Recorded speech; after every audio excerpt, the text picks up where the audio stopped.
Merci, Monsieur le Président. Écoutez, chers collègues, quand pour mentir à ce point, on a besoin d'une fiche, sans doute écrite, écrite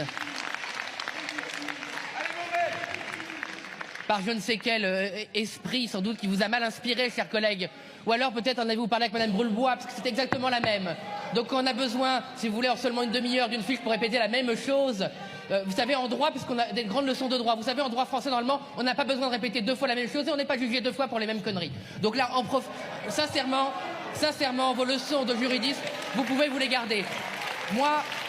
Moi, je reçois toutes les critiques constructives. Et je vais vous dire, j'entendais les arguments de notre collègue Saint-Huil, qui effectivement est souvent modéré. Mais pourquoi n'a-t-il pas déposé d'amendement? Il était un peu tard, Monsieur Saint-Huil, excusez-moi, pour rentrer dans le texte, comme vous l'avez dit. Vous pouviez rentrer avec vos collègues plus tôt dans le texte pour l'améliorer. Et je suis sûr que le rapporteur Emmanuel Taché de la Pacherie aurait entendu vos arguments et qu'on aurait très bien pu, s'il y avait une ambiguïté de bonne foi, peut-être existe-t-elle, pardon, nous aurions pu clarifier la situation si vous aviez déposé un amendement. Vous ne l'avez pas fait et vous choisissez de nous attaquer de manière un peu gratuite. Mais pour revenir sur le juridisme, écoutez, s'il y a bien une majorité qui n'a pas à nous attaquer sur la loi bavarde, une loi imprécise, une loi qui multiplie les formules gratuites et insignifiantes, c'est bien vous. Le Conseil d'État, année après année dans son rapport, ne cesse de dire que les lois qui se succèdent votées par cet hémicycle, qu'il s'agisse du PS ou de la majorité macroniste, sont bavardes, sont imprécises. Donc ce n'est pas une attaque d'hémicycle, c'est le Conseil d'État, celui qui est censé vous conseiller sur la rédaction de la loi. Eh bien, vous n'écoutez tellement pas le Conseil d'État et vous écrivez tellement n'importe quoi